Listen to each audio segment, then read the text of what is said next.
ہم یہ دعا کرتے ہیں کہ اللہ تعالیٰ ان لوگوں کی قبروں کو آگ سے بھر دے جنہوں نے حضرت حسین رضی اللہ تعالیٰ عنہ اور ان کے خاندان پر ظلم کیا. اللہ تعالیٰ انہیں دردناک عذاب میں مبتلا کرے.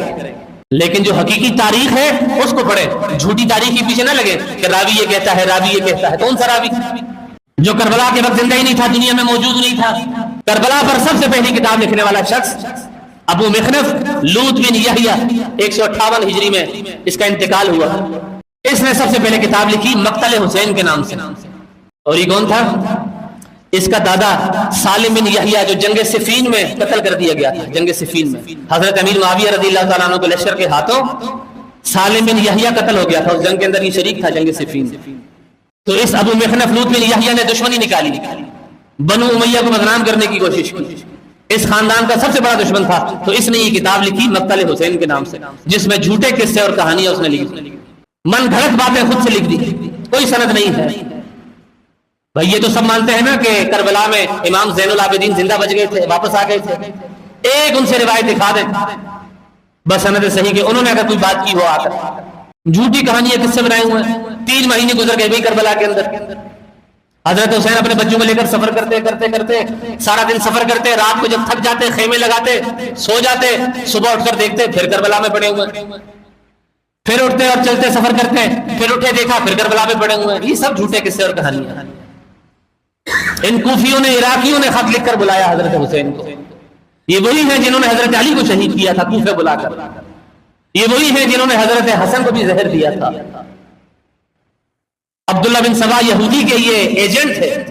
الکوفی لا یوفی, ان میں کوئی وفا نہیں ہوتی. یہ محاورہ بڑا مشہور تھا. حضرت عباس نے بھی کہا تھا حسین مت جائیے, آپ کو پتہ نہیں کوفیوں میں وفا نہیں ہوتی. حضرت حسین نے فرمایا اتنے زیادہ خط آئے ہیں, لوگ مجھ سے محبت کرتے ہیں, مجھے بلاتے ہیں, میں جاؤں گا. لیکن انہوں نے بے وفائی کی, اپنے شہر میں بلا کر حضرت حسین رضی اللہ تعالیٰ عنہ کو شہید کیا. اور وہ تو شہید ہو گئے. شہید کا ماتم نہیں منایا جاتا کیونکہ شہید زندہ ہوتا ہے. اللہ تعالیٰ قرآن کریم میں فرماتا ہے وَلَا تَقُولُوا لِمَن يُقْتَلَ فِي سَبِيلِ اللَّهِ أَمْوَاتٌ بَلْ أَحْيَاءٌ وَلَكِن لَّا يَشْعُرُونَ. اے لوگوں جو اللہ کے راستے میں قتل کر دیے جائیں, شہید کر دیے جائیں, انہیں مردہ نہ کہو, بلکہ وہ زندہ ہیں, اللہ کی جنتوں میں زندہ ہیں, انہیں عزت والا رزق دیا جا رہا ہے. وَلَكِن لَّا تَشْعُرُونَ, لیکن تم اس کا شعور نہیں رکھتے. صاحب نے یہ بھی بتا دیا تم اس کا شعور نہیں رکھتے کہ وہ کس طرح زندہ ہیں, وہ کس طرح جنت میں ہیں, وہ کس طرح رزق کھا رہے ہیں. تم اس کا شعور نہیں رکھتے. بس قرآن نے کہہ دیا, ہم نے مان لیا, اب ماتم کیوں کریں. شہادت و اعزاز کی بات ہے, یہ تو ایک تمغہ ہے. تو لہذا شریعت کو سامنے رکھتے ہوئے ہر مہینہ ہم نے اس طرح گزارنا ہے جس طرح اللہ اور اس کا رسول ہم سے ڈیمانڈ کرتا ہے. غم بھی شریعت کے دائرے میں رہ کر منانا ہے, خوشی بھی شریعت کے دائرے میں رہ کر بنانی. نہ ہم نے رافضی بننا ہے کہ صرف حضرت علی اور حضرت حسین رضی اللہ تعالیٰ عنہ کا نام لیتے رہیں, باقی صحابہ کو گالیاں دیتے رہیں, یا پھر خوشی منا کر ناصبی اور خارجی بن جائیں. ہم نے دونوں راستے اختیار نہیں کرنے.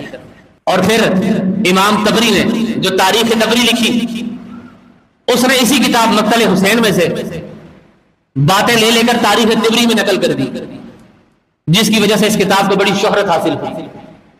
یہ کتاب بڑی مشہور ہو گئی کہ علامہ تبری نے تاریخ تبری میں لکھ دیا. تو لہذا تاریخ پر مت جائیے, قرآن اور حدیث پر رہیں. تاریخ کے ایک صفحے پر سچ ہے تو ایک صفحے پر جھوٹ لکھا ہوا ہے. قرآن کو دیکھیں, قرآن کیا کہتا ہے, محمد الرسول اللہ والذین معہ اشداء علی الکفار رحماء بینہم, کہ محمد صلی اللہ علیہ وسلم اور ان کے جتنے ساتھی ہیں یہ کافروں کے لیے سخت ہیں اور آپس میں رحم دل ہیں, آپس میں محبت کرنے والے ہیں. صحابہ کی نیت پر کبھی شک نہ کریں, صحابہ کی ایمان پہ کبھی شک نہ کریں. تاریخ کی جھوٹی باتوں پر یقین کرتے ہوئے اپنے ایمان کو برباد نہ کریں. اہل بیت سے محبت کریں, یہ ایمان کا حصہ ہے. جو اہل بیت سے محبت نہیں کرتا وہ مسلمان نہیں ہے. اہل بیت کا دل سے احترام کریں, ان سے محبت کریں, ان کی تعریف اور مدح کریں, ان کی فضیلتیں بیان کریں, لیکن شریعت کے دائرے میں رہتے ہیں. محبت میں اتنے اندھے نہ ہو جائیں کہ مشکل کشائی کے لیے ان کو پکارنے لگے. اللہ کی صفات ان کو دے دیں, اللہ کے برابر لا کر کھڑا کر دیں, اور ان کو برا بھی نہ کہیں کہ ہمارا شمار خارجیوں میں یا ناصبیوں میں ہونے لگے. تو اعتدال کا راستہ اختیار کریں. اللہ تعالیٰ سے دعا ہے کہ اللہ تعالیٰ مجھے اور آپ کو قرآن اور سنت کے مطابق ہر مہینہ، ہر دن، ہر لمحہ گزارنے کی توفیق عطا فرمائے.